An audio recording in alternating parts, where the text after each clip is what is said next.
Hey guys, Jim Calvert here. I hope all is well with you. I'd like to talk about a verse today in the Old Testament in Deuteronomy chapter 31, verse 6, where Moses says to the people of Israel, now they were just getting ready to go into the promised land. You know the story. They were under bondage in Egypt, and God delivered them from that, and the Red Sea, and wandering the wilderness for 40 years. Well, now they were right on the edge of going into the promised land, and Moses is addressing them. Now, Moses won't be going, and Joshua will be leading them, and Moses has given them some words of wisdom here. And he's telling them, be strong and courageous. Do not fear or be in dread of them being the enemies that they were going to face on the other side. And isn't that true? Aren't there always enemies that we have to battle on the other side? But he told them to be strong and courageous, not to fear them. Don't be in dread of them. And he gave them a reason for that. He said, for it is the Lord who goes with you. Wow, they're not going by themselves. And I got news for you. When you're sitting in your house all isolated and cut off from everything that's going on, God's right there with you, man. God's right there with you.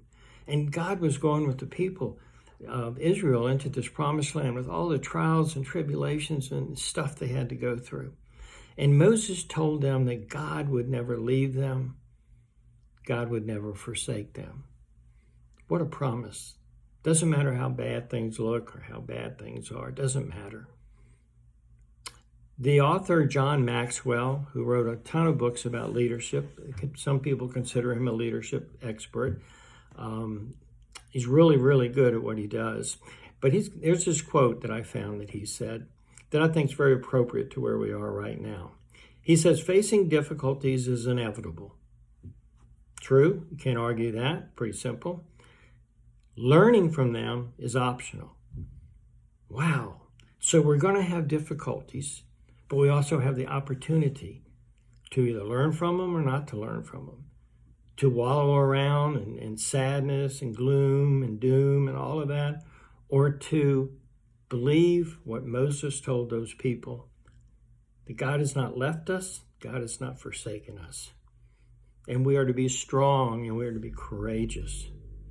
We're going to have to deal with this, but we have that assurance that we're not alone. So what do we do now in these times? We move forward with God. We grow and we learn, we trust him. And when we get over on the other side and all this stuff is over, we will be able to look back and see the faithfulness of God the whole time.